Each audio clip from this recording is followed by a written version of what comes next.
Welcome everybody to a new game experience. My name is Juan Paulini, and this is Cristian Caroli, my co-host. How are you doing? Hello, I'm doing well. I'm very glad you're doing well, my friend, because we are going to be talking about the PlayStation State of Play. And, we kind of strayed away from topical things, but then we're back to topical things because, there's no rules here. It's anarchy over here, as you always know. Whatever, we let the chips fall where they may. Exactly. There is a connection, a very random one, but I know that you will see it because you went to see Red Hot Chili Peppers yesterday. Is that correct? It is. So Flea is, of course, the bassist, one of my biggest influences in the bass. And he was in The Big Lebowski, and he played a nihilist. And that is what we're trying to evoke full here. circle. So, of course, the Coen brothers, they all thought of this. They looked 20-something years into the future. Just for this episode, my friend. And so, to the topic. As you all know, State of Play are these Nintendo's... What do they call them? Direct. Nintendo Direct? Yeah. Correct. Nintendo Direct styled videos / announcements. And we had this one. And I just wanted to ask you, before we go into the actual announcements, did you have any sort of excitement for this particular State of Play? I didn't know what they were going to announce, so I guess that to some extent I wanted to be surprised, but it was a lot of VR stuff, so I'm guessing like if you're a VR enthusiast, this was the State of Play for you, but if not, it probably was kind of like a hit and miss, except for one title that we'll talk about it. Of course. I mean, I never expect too much of these things, especially after the last ones. I think they have been... I don't know. I mean, to call them disappointing is perhaps a little bit harsh because I mean, I don't know. I don't really expect much either way. But this one kind of surprised me a bit. I was very excited about a lot of, well, maybe not a lot, but some of these announcements. And so let's get right to it. One thing, by the way. Yeah. I get conditionally excited about these announcements only if the game announced is less than 6 months in the future. If it's more than that, I couldn't give less of a shit. I just totally don't care. I totally agree with you there because I think that we're reaching a point in video game marketing coverage, etc., where people are way too loose with dates, I think, and I think the worst example we've seen of this, and I think we kind of talked about it, is Starfield. That game had there was no need to add a date there. The date was very far out into the future, and so what that tells me is that they kind of just wanted. I think they just wanted the flashy 11/11, because I think it was November 11th or something like that. Yeah. And they just thought it was cute, and they should have done 9/11, and then they redeem the terrorist attack. Exactly. They have to save that date. Exactly, or just make it worse. Exactly. Either way, you have to commit to either side. The thing about that is like, we talked about it. Like, it's like if you say right now, like The Last of Us 3, 2025, and I'm like, okay. I guess, like, who says that that's not gonna happen? Like, it will happen. God of War 3 after Ragnarok, they will make it. Don't worry. Like, I don't need but you know what I will always remember? When they were like, this is Apex Legends. This is a new game. Go play it. It's like, what the fuck? And then suddenly they have like 6 million players trying that shit. So that's impactful, and I think that should be what they should be doing. Like, I know that getting a game out there is hard, and like you need momentum, and investors need to see where their money at, but Jesus Christ, just I miss those days. Yeah, and what's funny about that, just to maybe close out the topic, is that Bethesda is actually famous because they always announce their games very close to their release date. I don't know if you remember what happened with Fallout 4, but they announced it that same year, I believe, at E3, and then it came out in November or something like that. So the fact that they actually did the opposite and then it backfired is just, I mean, it's so stupid.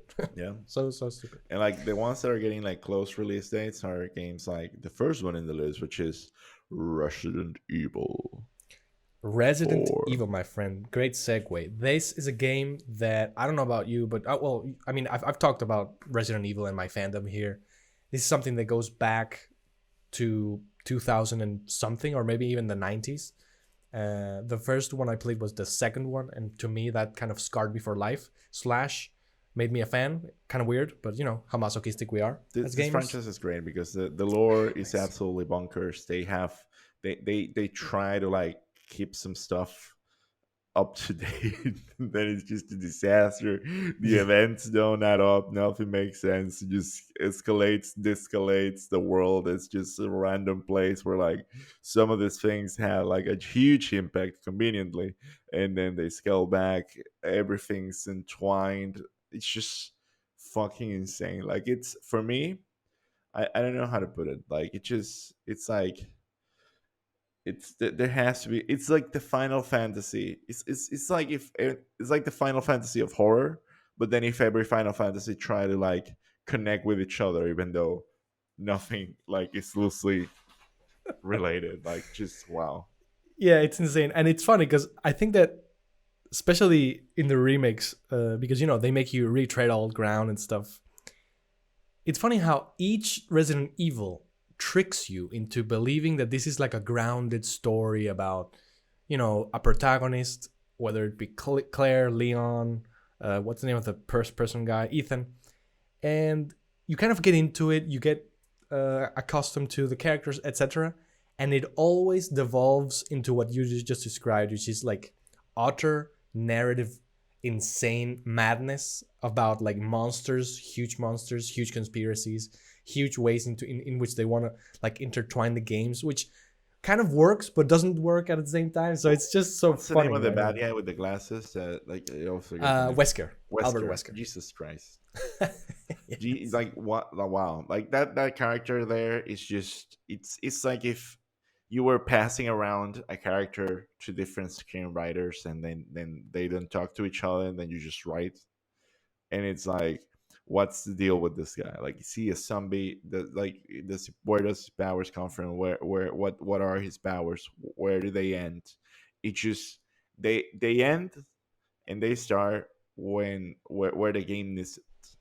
Like he Yeah. will be super powerful To the if you convenience of the game. to the convenience of the game. If he will have a machine gun, if you have a machine gun, he will be almost invincible, and like he will move at the speed of light. If you have a handgun, he'll just be very limber, and move around and whatnot. So, but I'm really excited about this remake. I don't think I'm gonna like buy it. To be honest, I'm probably gonna see if it's really that good. I do remember the fourth one being great, but I know like Resident Evil games are not like, I'm not such a big fan. When it comes to like playing them several times again, like I played the two, I played the remake and it was fun, but it's a lot of money for what the experience that they give you. Like I think that if you have never played it, then they're great, but if you play them more times, then it's worth it. But if you only play them once, like I do, it's really like, damn, did I just pay $60 for this kind of thing? Well, I think that applies to. Well, I don't really know what this remake is gonna look like, but I do remember that the fourth game was actually kind of long. I mean, it had 2 discs in the GameCube, which, I mean, the GameCube's discs weren't like huge, but you know what I mean. They were particularly small. Yeah, literally small, and exactly, yeah. But I mean, the fact that a game came in 2 discs was like a big deal. It was like, oh, this is kind of longer-ish game. And I do remember, let me just check the how long to beat, because I'm kind of curious. I think it's like 14 hours. Let's see. I would say more, but maybe I'm mistaken because that was so long ago.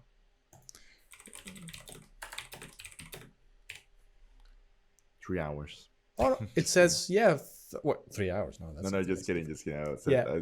How long? It says 15 and a half, so you're kind of right, yeah. It's not much, but it's kind of like okay-ish. Like I think if you wait it out and you like buy the game half price, then it's definitely worth it. but like at $70 is like we're getting into a weird territory of discussion. But glad that it's coming out. It's definitely, if you're gonna do a remake, I think a remake of the second one and of this one is enough. I hope they don't make a remake of the fifth one or the sixth one, because those are just bananas. Like, I don't even like, then it gets crazy. Like, it's just an action game. So I think that Resident Evil 4 was kind of like the refreshing, like the facelift that the IP needed. They did that. So glad it's happening. Yeah. On the contrary, I do think I'll be there day one because I'm such a big fan. But yeah, I mean, I think that En what Las you're saying Plagas. is valid. The Las Plagas, and even, I mean, they'd have to have the shitty Spanish dialogues that they had before, because I remember that it was like agárrenlo, and he was like, so, I mean, no one would say the dialogues that they put in the game. You know. But it's still, it goes into that realm where it's campy and you remember it with nostalgia, so you kind of just accept it, like yeah, 80s movies or they whatever. did re-record all the voices for the second one, like the dialogues were new and whatnot, and They did. and they but I mean, it's not like they kept everything you mentioned. Let's call it the campiness. I try to call it that way too, but like, it's pretty low quality storytelling when you think about it. 100%. Yeah, no, there's no doubt about that. Like, I agree that this character should be screaming out of the top of their lungs into every corner, and that would be accurate, but that wouldn't be fun. But at the same time, these two dudes just like, flirting in the middle of whatever is going on. It's just bonkers.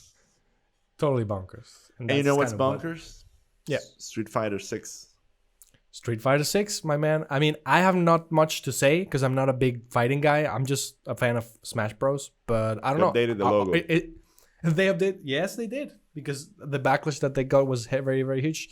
But do you think that are you interested in Street Fighter 6? Not at all. I'm but it looks cool. Like, it does look cool. Fighting games, I don't know what the fuck, but like Guilty Gear, Street Fighter 6, they look like premium art direction. Like, most games don't look that good. That's true. Although I would tip my cap a little bit more towards Guilty Gear, because I do think that they kind of embrace that old school anime Marvel vs. Capcom 2 style that works so well. That's insane. That game is just, again, bananas, bunkers. Just they did not announce that in a state of play. So, exactly. But it's so good that when you mention a fighting game, you have to say, "Wow, Guilty Gear is really awesome." Exactly. I have it. I haven't ever played it, but I have it there. Just waiting for one day. Just to get the VR announcements out of the way, there is apparently some functionality with Resident Evil 4. We don't really know what that is, but makes sense because I have no fucking idea how they're gonna pull that off without having you throw up in your living room. I'm actually a little bit curious, but I don't think I would play that game fully in VR. At least not 100%, because I don't know, it just feels a little weird. But we do know I that definitely would. Like, it would be if that's a new experience. Like yeah, because like it's a game that really, to some extent, it feels very fresh. So a remake, I don't feel it that necessary. Okay. Like, in the realm of necessary remakes, I think the second one was kind of like the crown of the crown of the jewel. No, like the crown jewel for remakes. But this one is just like, I remember it being fun. I'm sure it's gonna be fun. But if I had a way of playing it like completely radically different, I would go for it just to see what's up. Yeah. Also, I think that there's confirmed that you can play Resident Evil 8 in VR. It appears to be that you can play the whole game in VR, which is kind of amazing, in PSVR 2 as well. So, and of course, let's not forget that for the VR, the first VR headset, you could play exclusively there. You could play Resident Evil 7. So, they have like this relationship between Capcom, Resident Evil, and PlayStation. So there's also a game called Walking Dead: Saints and Sinners Retribution. This game apparently is one of the best PSVR games. So I'm kind of keeping an eye on it. Like, it's already out. You mean like somewhere else? Like it's in Oculus or something? No, but I mean that this one is apparently the second one, and the first one is already out Okay. from a couple of years ago, and it apparently is pretty cool. It seems also that you'll be able to play No Man's Sky in VR too. You which can already. Yeah, correct. But I think that the announcement here is that you can play it with the new VR headset, and that's amazing. I think that game in VR has to be like the best experience I can imagine for it. You know? If you're inside a ship, that sounds like a cool one. But like if you're outside just walking around, I would be like concerned. Yeah, I don't know how they would handle it, because I do know that the game, when you get out of the ship, it's in third person, right? First person, like you can choose. You can choose? Oh, okay. Cool. Then I think from VR stuff, there was only maybe one more thing. Oh, yeah, Horizon Call of the Mountain. How could we miss that one? A new Horizon game. That to me, this one looks cool too, because it seems like this is going to be the Astro's Playroom of the VR, of the new PlayStation VR. It has a bow. It has like all these different things that lend it themselves to being a VR like demo. And to me, that could be very cool. It's like a combination of all the games that you can already play in Oculus, but like with Horizon, as a theme. So that's cool.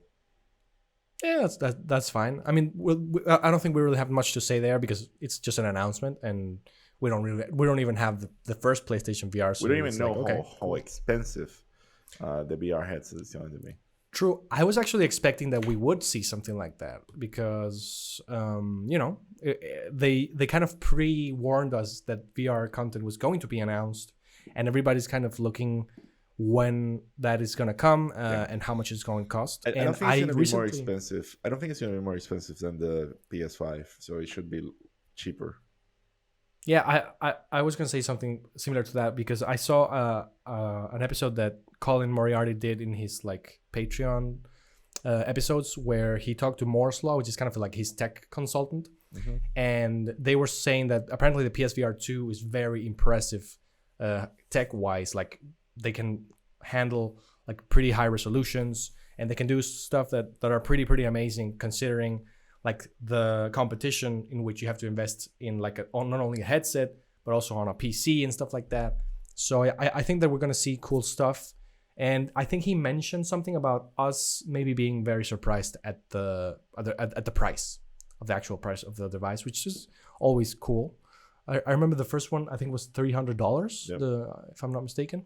But so definitely not worth it. Like the first one, like the support is very limited. The games, most of them feel like demos. So if they go in the right direction, where you can actually have like a VR experience on tentpole games, then that would be great. Yeah, it's awesome. I mean, if they continue what we're seeing now, just in this little bit where they're kind of doing a Horizon and they're partnering with Capcom and stuff like that, if they continue that and make it grow even more, this is going to be, to me, a success.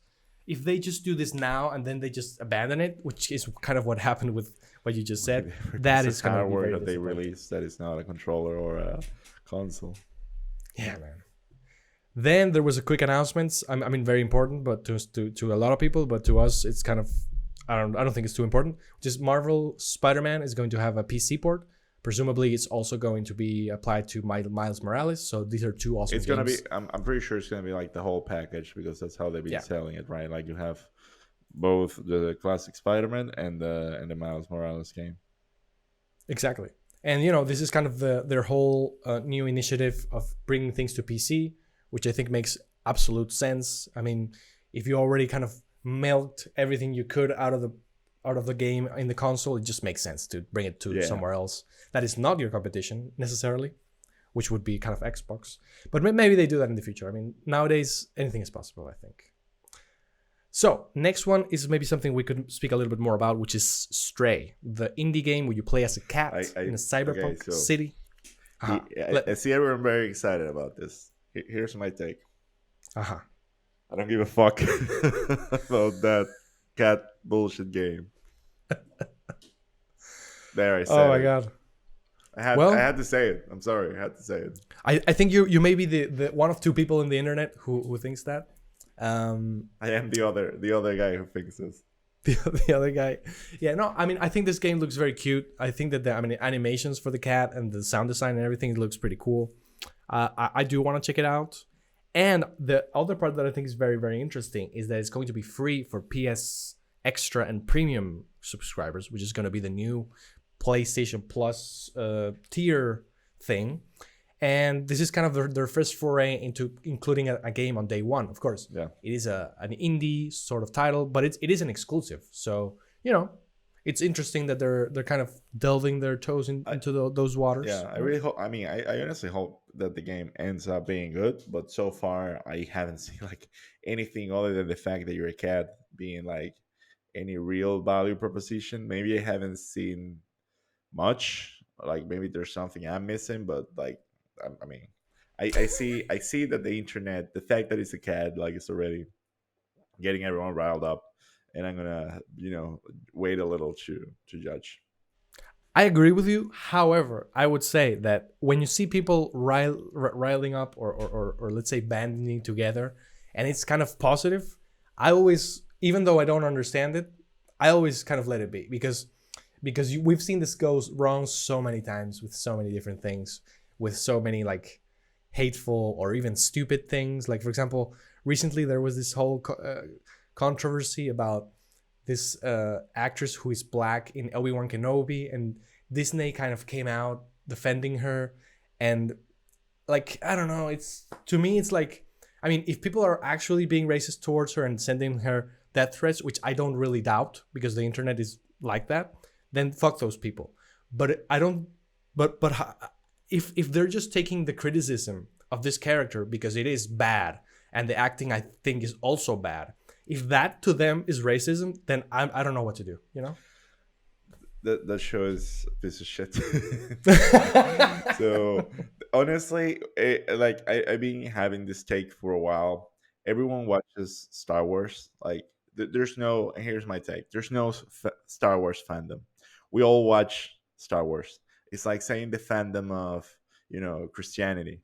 Uh, you know, like Okay. I'm sure like pretty racist people that are Christians. Um, but that doesn't mean like all of them are shit, because it's like such a large group that any backlash from negative folks is going to be like impossible to assess, especially like this show is massively successful. Like even if we don't like it, they Mm. don't give a shit. Like it's good enough to make them billions of dollars for now and for a while. So I think that in a way, you're trying to circle back that to the cat fandom. Everyone likes cats, so I see that the fact that it can be a cat is appealing. And if anything, I'm pretty surprised that most games don't do that more, where you're like an animal or like venture into the wild or like stuff like that. That I think that the core for me is the mobility. Like if anything, this game like cats, this is not like a review of cats, the animal, but cats are like really mobile. They're agile. They're cute. They render well. So I don't know if they can pull that off. It would be great. If it's just a third person action game where instead of being like you're in all fours, then it's gonna be disappointing. So hopefully it's good. Like I just find it insane that this game has so much hype, because I don't think we have seen that much. Like you're a cat. That's it. The cat No, fandom. I think I agree with you because I mean, of course it is cool that it's positive, but also like it's kind of stupid that the only reason why we're praising this game is because you're a cat. I mean, people haven't really seen anything. I haven't seen anything that's been impressive. I mean, to be honest, the most impressive thing I've seen about this game, apart from what I mentioned, which is the PS Plus thing, is the fact that I think that the sound design. I know this sounds kind of stupid, but they could have easily just had like meow meow meow Well, and what I saw in the trailer, it looked like it looked like the sound design, it was pretty varied, even though it's just one animal. And that's the most impressive thing I've is it seen. coming out in PS4? I don't know, I think so, yeah, PS5 and PS4. So that also like puts me off. Like if it's like a Yeah, next gen cat, that then would be cool. then it's Yeah. like wow, this is like a huge tech demo. Like the like you get Demon Souls, which is PS5 exclusive, and then it's possible to play for anyone. unless you're a fucking tryhard, and then you get like this cat game that anyone can play it.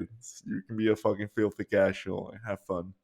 But if it's on PS4, then definitely like I'm not saying like it's not gonna look good on PS5, but again, we're still holding back the next generation potential.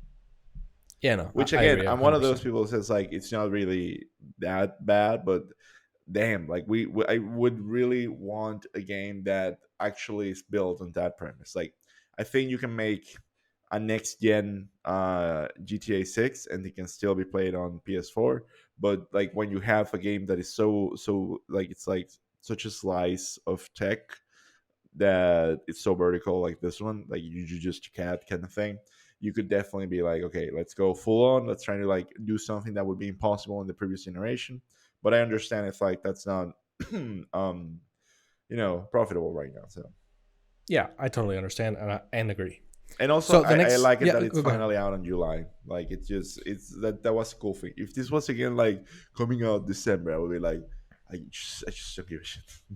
Like Yeah, no, just drop the I agree. fucking cat. Like they pulled a Bethesda here, and they did next month. It's already Yeah. out, which is So that's amazing. cool. I think That's I cool. love that. I think that just to rescue what you said, I think that this is how most releases should be handled. Like, shut up, work on the game, take your time. I don't care. And when you're ready, and please say it's soon and no more than 6 months. And I think you let's can do like cut there. interviews and leak some Yeah. photos and like clips, or like the whole thing of like a trailer where like nothing is done. Like it's just a trailer for what, like I can have interviews, I can have people talking about the project, what their vision is, and then kind of like do like go out with a bang. Yeah, because also these demos or trailers or whatever, they bring a lot of strain on the team as well. Like I'm sure you've heard about the horror stories about that E3 demo for Uncharted, how stressful that was for the team and how much time they had to take away from other things to just invest in that demo, which was a demo that was just going to be valuable for that E3. So it to me it just doesn't make sense, the distribution of And also the energy and time. cinematic for The Last of Us 2, the trailer in the woods with the whole thing, like there were like people being like that was tough because like there were a lot of things that were not still over the table and like really really set up. So the next game is something that I'm really excited about. From Dead Space creator Glenn Schofield, we have the Callisto Protocol. The team that is doing this is a new team from I think it's from the PUBG developers. It's not in the PUBG universe, which it used to be, but I don't remember the name of these people. Let me just see if I can find it really quickly. PlayerUnknown was actually working with, like, he was kind of like the founder of this studio, so Okay. exciting stuff. But yeah, I remember it was like Striking Force. Striking or Distance something. is the name of the Striking Distance. Okay, there we go. So that's the name of the studio, but I'm trying to check like whether that's actually still like a subsidiary of this whole thing. I think it should be, but what I think changed was like the actual lore of the game, where it used to be in the same universe and now it's just independent. Cool. But yeah, I mean, you when you see this trailer where there's like gameplay and stuff, you can see the Dead Space kind of vibes there, and I mean, to me, seeing this is enough. Supposedly, it's coming in December. I think it's December 22nd, maybe, if I'm not mistaken. And I mean, if that date is true, which I don't really trust any dates anymore, I think it's going to be amazing because we also have the Dead Space remake like a month later, which I also don't believe. And it's a PS5 exclusive. The Dead Space remake as well, but is this one too? This one is a PS5 exclusive. Oh, awesome. That's going to be awesome. I think this is going to be one of those games that is just going to look really, really, really, really fucking good. Oh, no, wait. This game comes around on PS4 and PS5. Forget what I said. But I do think the remake is coming to just a PS5. No, the remake for Dead Space, yes. But this one, the Callisto Protocol, comes out of the world on PS5 and PS4. So I'm really curious like how this is going to look. Hopefully it looks banging. I think that the horror genre needs another Dead Space. They do. Now we're going to get two Dead Space. We're going to get two, yeah, because this is technically Dead Space 4. I mean, for all intents and purposes. No, this is Dead Space. I would say this is the real Dead Space 3, because Dead Space 3 was a bit of a, I would say, like, probably they love it, but like it had the whole thing. I don't know, like it's been so long, but that game got a lot of flack because of the microtransactions, which in retrospective, um, they're barely microtransactions anymore. Like it just, yeah, you can buy shit with coins and whatnot, but like nothing pay to win. And also you had like the co-op mode, which took away a little Horrible. bit of the magic of the basically the horror. Like being by Yep. yourself inside a ship is, it's stressing. I recently played the original one. I think that it's like one of the few games on Xbox 360 that still holds up really well. Like still fun, still narratively appealing. Just what a banger! So I can't wait, and I hope this one's good. Yes. I mean, I have a hope that this can, bring everything back, and I agree with everything you've said. So next up is Roller Dome. This game is Yeah, from Ollie World creator, Roll 7.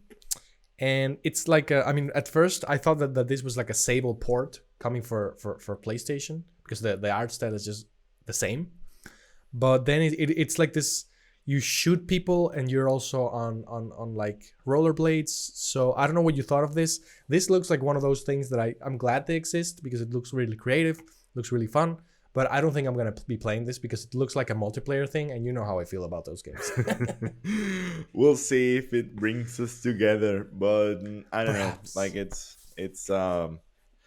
it looks good, but like with everything, if it plays good and it works well, um, hopefully. But I don't see like, I'm sorry, but I'm very skeptical about these games. Like because as you say, like they're super multiplayer, but then they have like this whole battle pass energy of like cosmetics and whatnot, and I don't know. Like it just I don't think that this can really compete.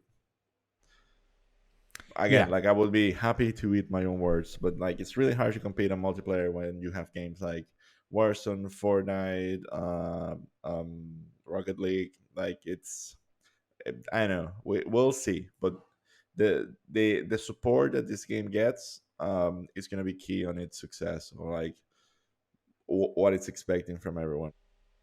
Yeah, I totally agree. And also, I'm not really very familiar with Ollie World, but that isn't necessarily very multiplayer focused, or am I mistaken?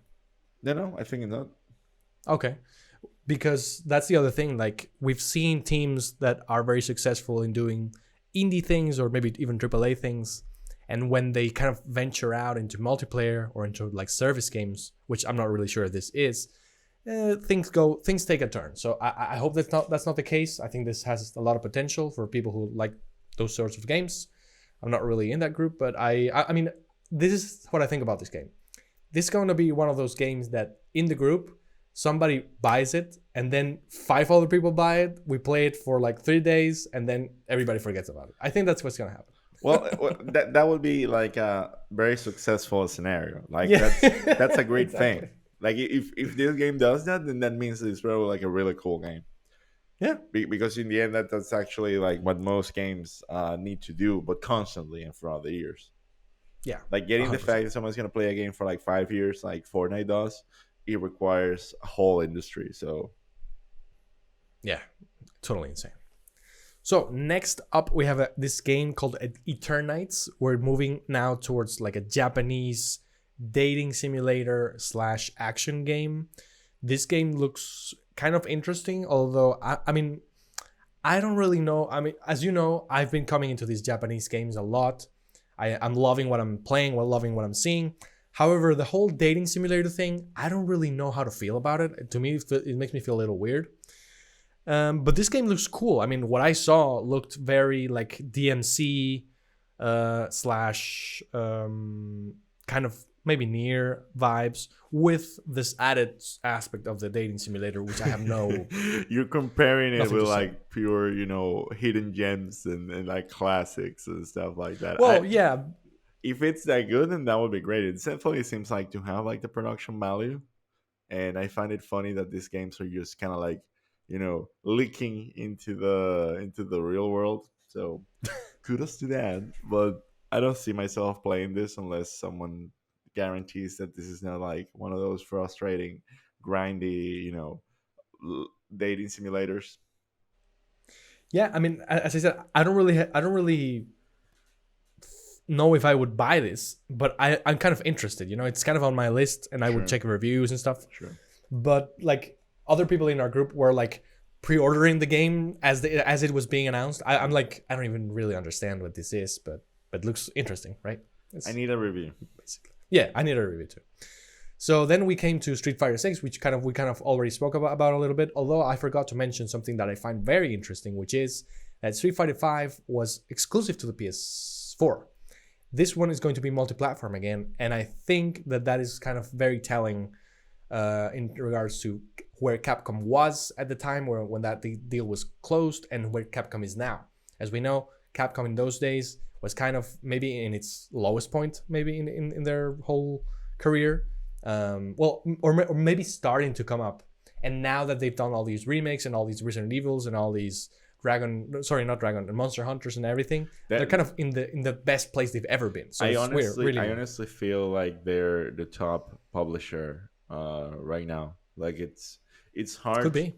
It's hard to think of another company as prolific and successful with such a great streak as Capcom. Like I don't know, like there are like way too many bangers, one after the other, nonstop in the past like 4 years. Like they haven't skipped a bit, and I'm like, kudos to them. Like it's just they're absolutely killing it. Like when you actually think about it, it's like it's just they're on top of the game back once again. So incredibly happy Yeah, for them. I think you're totally right, because when we compare them to like another big publisher, Japanese, like for example Square Enix has a lot of success, but they also have a lot of places where they've fallen and they've lost a lot of money. Like the thing with Avengers, the thing with Strangers in Babylon's Paradise. Fall, Strangers of Paradise, which is kind of weird because I think that game has fallen into a kind of niche thing where people are treating this game like The Room, like the movie The Room, where it's so bad that people are all enjoying it, but No, not for the but right people say reasons. that but people say that this game is a banger. Like very legit people, I say that they're giving it a try. And like it's genuinely good.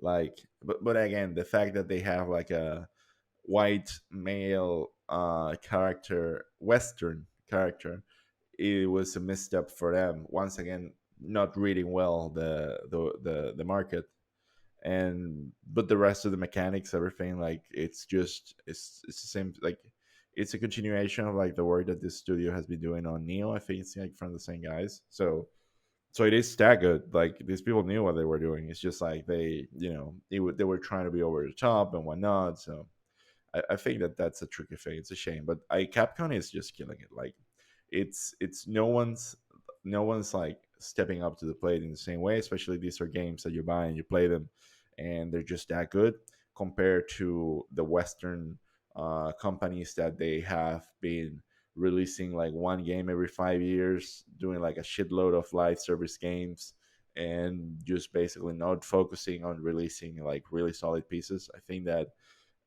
when you think on this side of the pond, like kind of like the cool studios, they're not that great microphone. Bless you. So thank you. So I would say like when you think about it, like it's hard to find like an equivalent of a studio that's doing that on the West. Like it Yeah, takes like that many games in 2 years. Like if you look at the run rate, because for example, Resident Evil 2, I think it's from 2020 or 20. When did they 2019, I think, if I'm 2019? not Since mistaken. then, they released like four more Resident Evils, all of them fucking great. They released the Monster Hunter games, absolute bangers as well, multi-platform. And they're releasing Street Fighter 6, which I'm sure is going to be just as good. So I Yeah, know. and also I think the other thing is that they've been smart not to over release things, which is kind of what Square Enix is doing wrong. Square Enix is doing amazing things like Triangle Strategy, Octopath Traveler, all the pixel remasters, which they haven't released on console, and that is in itself a mistake. But you know what I mean. but they also have this other things. These guys have been okay. What are our main pillars? Monster Hunter. Let's focus on this. They've delivered Hunter World. They've delivered Rise for the Switch. Two solid games, and instead of doing 5 shitty ones. And to me, that is something that I respect, because we know how tempting it is for these companies to do the latter. So I completely agree with you. Next up, a couple of announcements. Indie games. Tunic, a game that we've praised in this podcast, is coming to PlayStation on September 27th.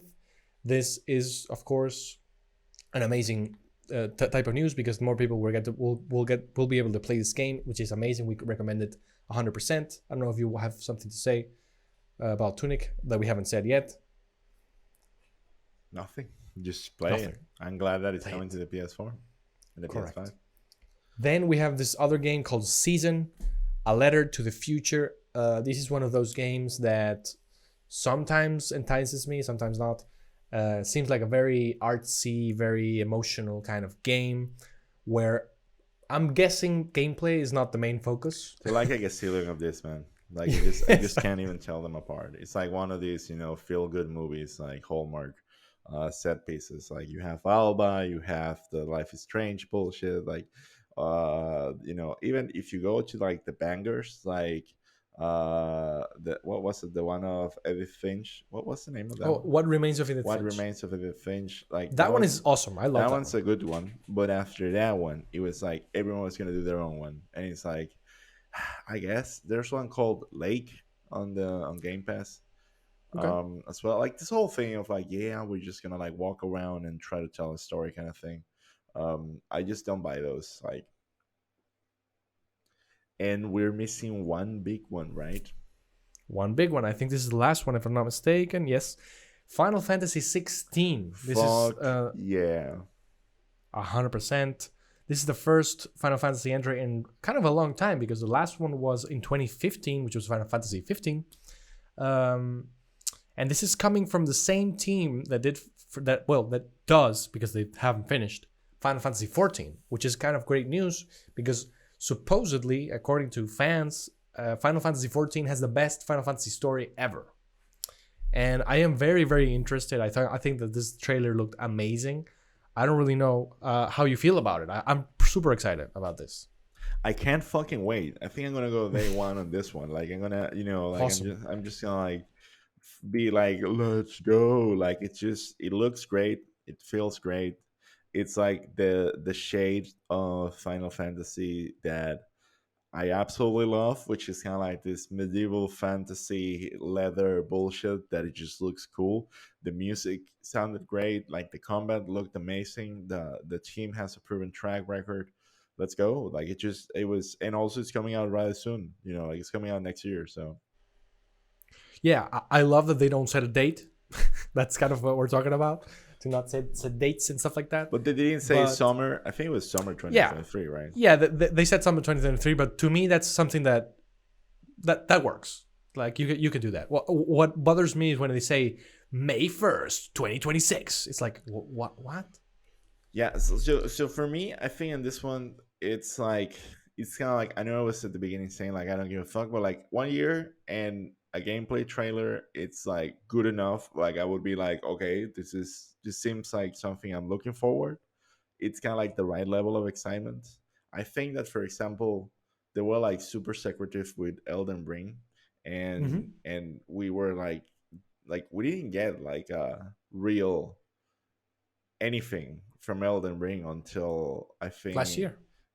No, but I mean, yeah, it was like the same year that they because it was like last year they let some creators do kind of like the network test run, and they were like, oh, they were like, these are the things that you can do, and then it was like text based, people talking about like you have a horse and then there is that, and like and it was so incremental that by the time that they did the network test, like it was like, I don't even know how to put it, like it was so weird. Like like you didn't. I don't think anyone knew what game it was until we played it. Like until day one. Like it was that cryptic. But then Yeah, again, I like agree. this is Final Fantasy, so you can expect the Final Fantasy game with all that means, and I think that's also why they can be just like, hey, this is what the game is about. Like we literally have an MMO. We done like a casino games like this one, you're gonna get everything you want, and also looks right. And the music's, I don't know, like something in the trailer, in the music for the trailer, it just gave me that vibe of like, okay, these people are all in. That's what I like about these Japanese games. Like whoever is working on them, they're all in. Like it's not like, this is the music and it's like a couple of bits. No, this is like a fucking orchestra for an entire game. Let's go. So I don't know. I think that it was honestly the most exciting thing in the presentation. I don't think they closed with that one, right? I think they did, but I'm not sure. I think I'm missing something. Although maybe not. No, I think they did end with that one. Yeah, they ended with that one. But yeah, I agree with you. Like, I think that the medieval setting, because, well, like Final Fantasy has always had like the 50-50 sci-fi and medieval thing kind of Hmm. going on at the same time. But this one, I think, leans more towards the medieval, and I love that. To me, medieval is something that I will always prefer. It looks awesome. I think that there's like this kind of kaiju thing with the summons. You see Ifrit, you see Bahamut, Shiva, and all of these like giant monsters, but monsters that you potentially fight, and I think that's pretty cool. And yeah, it looks very Game of Thronesy, and not only because it's like a kingdom and stuff like that, but it also looks like it could have like some pretty cool political intrigues and stuff like that. And I love everything that I'm seeing here. Yeah. So yeah, man. I mean, I think that all in all, this has been one of my favorite state of plays. As I said, it's not like the competition is very very steep, but I do remember the one before this. Like I kept seeing announcement after announcement, and I'm like, I mean, if you're interested in this, fine, but I'm not seeing anything that entices me like anything. And Or to like me, in the this one was immediate kind of the opposite. future, like 2024 is like you're pretty optimistic that I'm gonna like be around, super excited for something like 3 years from now or something. I Yeah, think that's man. kind of So like the part where they really lose me, like when they announce games that you don't have, like even like the Wolverine announcement. Some people were like losing their heads, and it's like, okay, I guess that there will be a Wolverine game. It's like, okay, I know. Tell me more. Like, I really want to understand. And they do this as well. Like, they release interviews and whatnot, and you get a little bit more information. But the truth is, like, most of these games are like not ready at all, and they just announcing basically that they got funding, something shit like that. yeah, I mean, I think I agree up to a point, but there is like with some titles, and I think Wolverine fits into this category. The fact that it is being made is already exciting.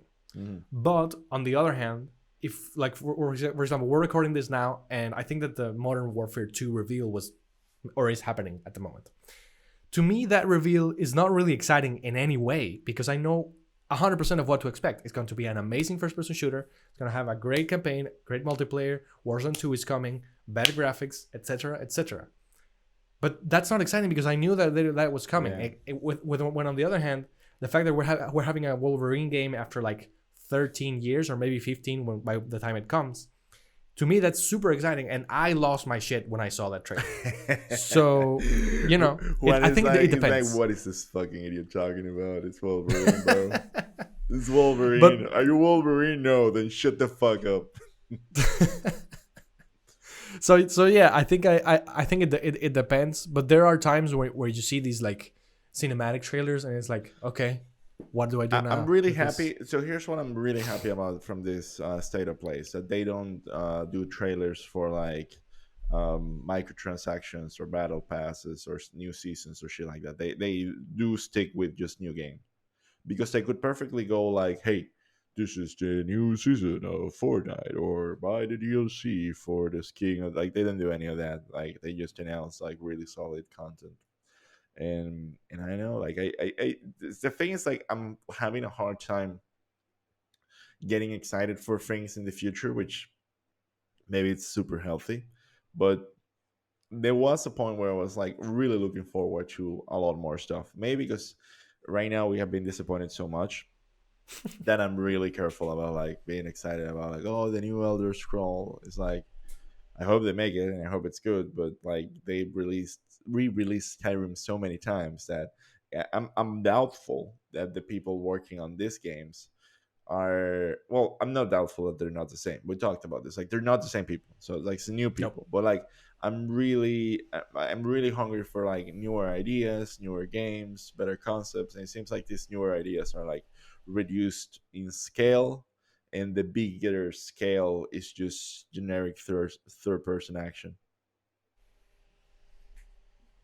I think you may be right. However, I think that maybe the smaller scale could be a positive thing. You know, Yeah, sure. It could give us more concise and what I mean. If it's maybe smaller, it's maybe more packed. Yeah. You know, if that makes sense. I But really yeah, want could I be. really want the new God of War game to be different. I would be scared to have the exact same game. I want to see if they do things like that roguelike mode that they had in the first one, like one of the worlds. I don't remember what was it, like Niflheim, Niflheim. that one. Yeah. That was cool. So I hope they do some more stuff like that, and I really hope that it's kind of like a brand new game. But it's played into the hype a lot. Like it tends the fact that a game that you know that is coming gets constantly showcased, but it's just a sequel, then also worries me. Like I want games like Final Fantasy VI, which it's a sequel, I know, but it's a different type of sequel. You guys know what I'm talking about. So No, but I would say it's not a sequel because uh, the Final Fantasies are not really related to each other. So this is like a whole new different game. yeah, it I could be. think. You could see it that way. You just know it's kind Yeah. of like the same studio kind of thing. I Yeah. don't know. I think that at this point, what I want to see in a state of play is a new, like they announced Bloodborne remake or Bloodborne 2. Like that's the next time I'm gonna lose my shit. Like I'm gonna call everyone and be like, it's fucking finally happening. A Bloodborne That, remake. I was trying. I was thinking about like doing the DLC because I haven't done that. Um, I before and I remember like I kind of struggled when I played it, and I was like, can I pick it up now? And I turn it on, start playing on the TV on the PS5, and it's so like it's old, man. It's like it's like looking at a, you know what I mean, it is 7 years ago, so it you know. is, yeah. So I don't think I'm gonna do the DLC. Like I was like, I'd rather like play Sekiro again or like Demon Souls again. That would be a cool one. But it was I think it definitely could use a remake, and if the Blue Point announced that, in like that would be great.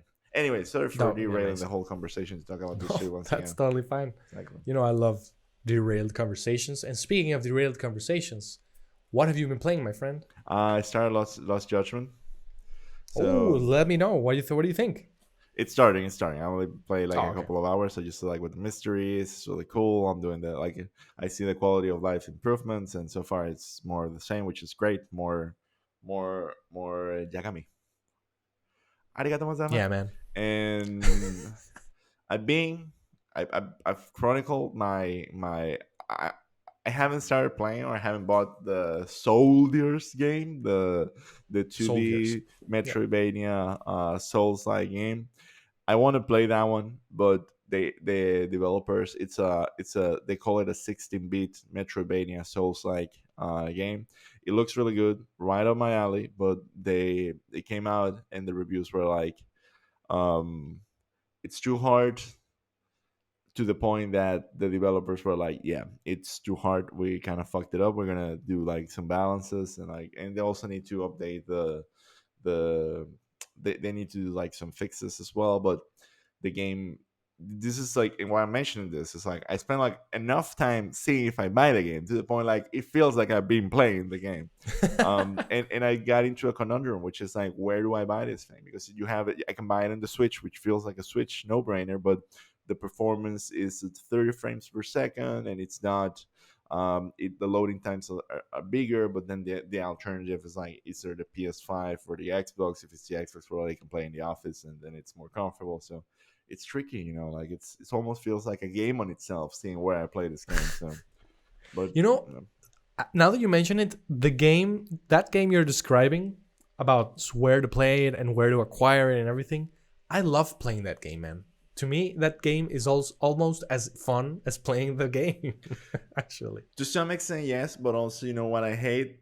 Finding out what's the next game to play. And I think that I have been incredibly lucky that I moved from Elden Ring to Sifu to Tunic, and then I'm like, Jesus, I need another one. Hook me up, and then you end up, you know, like downloading a gazillion things and trying to see like what sticks.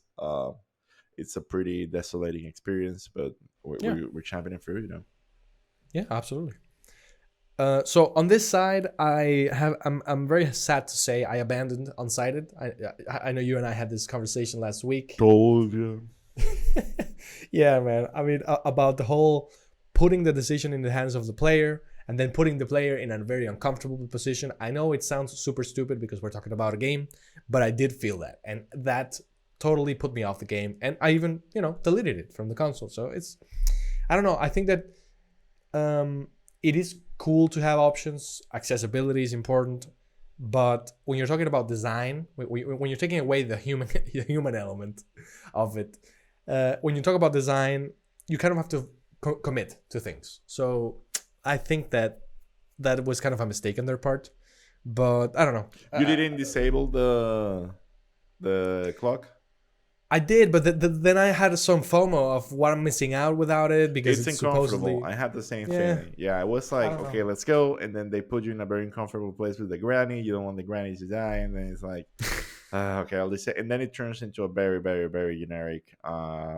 Not very, very generic, but like you played that game before. Like it's Yes, exactly. I wouldn't be as harsh to call it generic, but it's not that unique either, So yeah, I agree with you.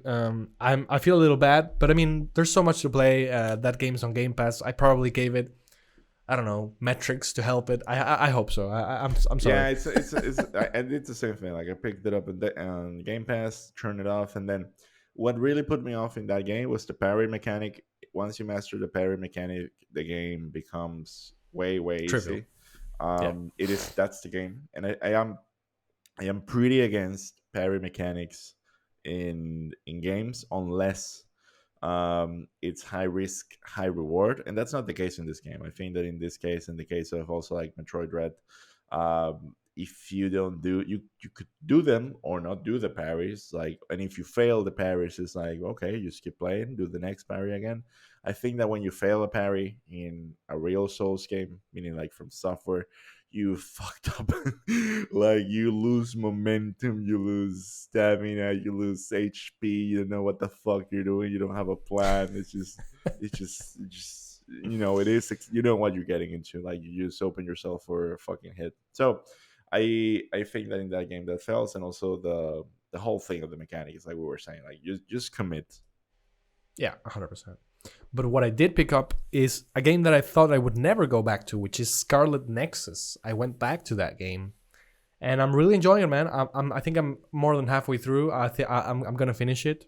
The combat is so kinetic. It's so cool. To me, it's like a sword-based control because you have this telekinesis, which you can fuse with your attacks, and it all flows so cool. And then you have this mechanic where if you deplete their guard bar, you can kind of like kill them in one hit, and you then unlock other companions, and the companions, you have like this social aspect where you kind of give them gifts. The dating simulator.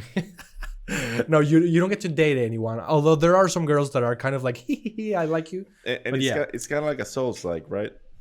No, not really.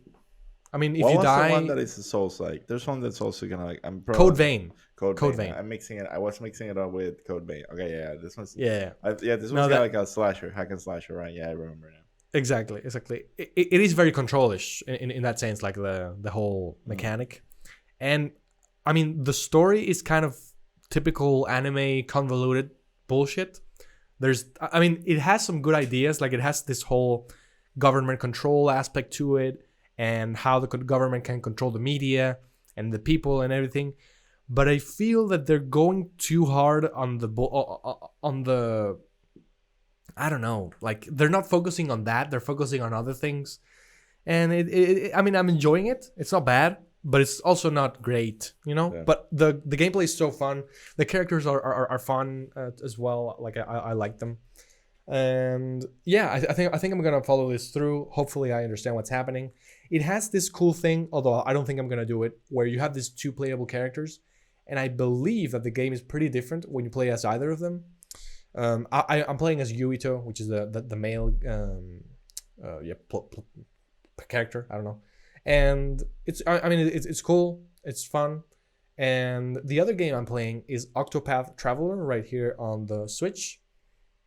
And you know, this is a game that's not very new at all. It came out in 2017 with the Switch, I think.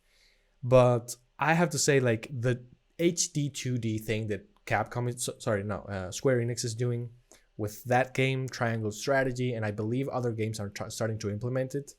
I am in love with this aesthetic. I think it's amazing, especially for JRPGs or RPGs sort of games.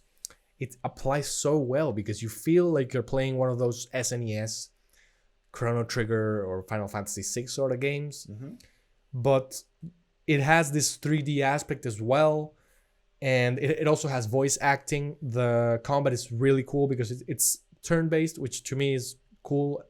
I mean already, but every enemy has like different weaknesses. So for example, an enemy could have weakness to daggers and dark magic, and you have to find that out. And if you do, you kind of can stun them and attack them multiple times using other mechanics. So, you know, I love it when they kind of twist or give us a couple of twists to these turn-based games, which, you know, they can become not repetitive, but we've seen them before, right? Like that's what I mean. So they bring on these new mechanics and these new things. You have 8 playable characters that you can select which one you want to start with, and then you can from that choose whichever you want to go then. And I think that's pretty cool because it shows an openness in the design of the map and in the design of the story that I think is pretty interesting. You really recommend it then? I do. I'm really enjoying it. I'm loving this game. And you know, right now it's kind of old. You can maybe find it discounted and stuff like that. So yeah, and especially in the OLED screen, it's looking so good. This game is also on Game Pass, where I think it runs at 60 frames. It doesn't run on 60 frames on the Switch. But to me, like the portable aspect, like having it and being able to take it to the couch or to the bed, that's to me like the main thing, because playing 2D games on my TV just feels wrong, man. I don't know what it is, but it feels bad. It's just like playing on the PC. I can't do it. I mean, it's just weird. It makes sense. Cool. Yeah, I might check it out. Probably download it and see what's up. Yeah, I think there is a demo, so I think you can download a demo. Oh, really? Yeah, and also Triangle Strategy, which I also bought. Let's see if I can find it. It's from the same studio, right? The same studio. Well, it's out of focus, but it's right there. This one has the same art style, like the HD 2D. And that one also has a demo, so you can check it out if you want. But I mean, I'm in love with this aesthetic, man. Which one's also better? Well, they're different because one is turn-based and the other one is like tactical. So in the tactical one, you have to like place yourself differently in regards to your opponent, and depending on when or where you attack them from, there are dynamics that change. But the cool thing about the Triangle Strategy one, which is the tactical one, it has like a Game of Thrones sort of story. Okay. Where it's like kind of a like political intrigue and stuff like that, medieval. You make decisions as well that affect what's going to happen, and it's pretty exciting. It's pretty cool. Okay, I'll better check that one out first. Yeah, but yeah, for both of those you have demos, so you can check them out free. I'll check them out in the Nintendo store. And that has been our show for this week. We hope you enjoyed it. We're going to maybe do some more topical stuff because I think we're kind of running out of evergreen topics, and we don't want to. Topics. We don't want to stop. We can't stop. Or we need to reframe the topics. Yeah, reframe the topics. There's something we need to do because sometimes I'm sitting there and saying, "What are we going to speak about today?" We need to. So developers who are watching this start doing like some fucked up shit, like controversial stuff. Like, insult people on Twitter or say racist stuff. That's great. Have a breakdown. Have a mental breakdown on Twitter so we can talk about mental health or something like that. Please do. Cool. other than doing that, you can also subscribe, you can like it, you can check out hyperspacepodcast.com, which is this gentleman's podcast right there. Although I think on the video he's there, right? Yeah. So this gentleman's podcast. And yeah, man, we'll be here next week, most certainly. So we hope to see you here again in the future. Bye-bye. Bye.